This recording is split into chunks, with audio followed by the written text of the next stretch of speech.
ஆனால் மிக முக்கியமான ஒரு பகுதி கொங்கு மண்டலம், மேற்கு மண்டலம்.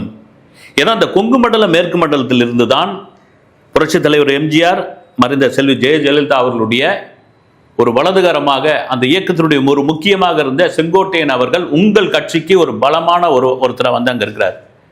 ஏறக்குறைய அந்த பகுதியினுடைய வியூக அமைப்பாளராக இருக்காரு.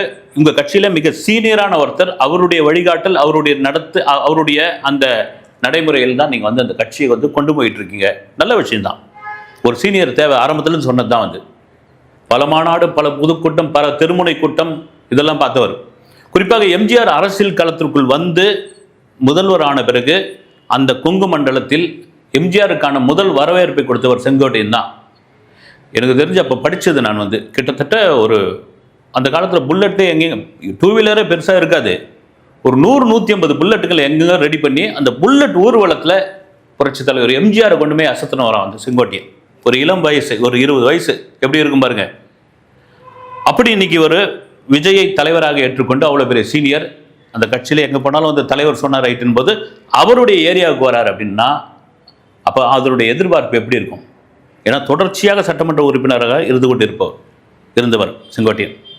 குறிப்பாக சரி திருநெல்வேலி, நாகர்கோவில், தூத்துக்குடியெல்லாம் ரைட்டுப்பா, விஜய் அந்த பக்கம்லாம் போகல, அதனால் வந்து கூட்டம் கட்டுக்கடங்காத கூட்டம் வந்தது. இங்கே எப்படி ஏற்கனவே கோயம்புத்தூர் வந்திருக்காரு, ஏற்கனவே ஒரு ஷூட்டிங்லாம் அங்கே நிறைய நடிச்சிருக்காரு, அப்படிலாம் விமர்சனம் இருந்தப்போ அந்த கோயம்புத்தூர் ஏர்போர்ட்லேருந்து அந்த திருப்பூர் 1 மணி நேரம் 20 நிமிஷத்தில் போயிடலாம்.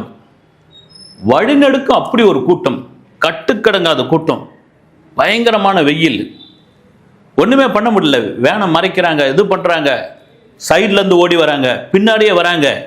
ஆனால் இந்த முறைலாம் வந்து அந்த வேனுக்கு, அந்த பிரச்சார வேனுக்கு முன்னாடி வந்து வண்டியை ஓட்டுறது, சாகசம் காமிக்கிறது அதெல்லாம் குறைஞ்சிக்கிட்டு வருது.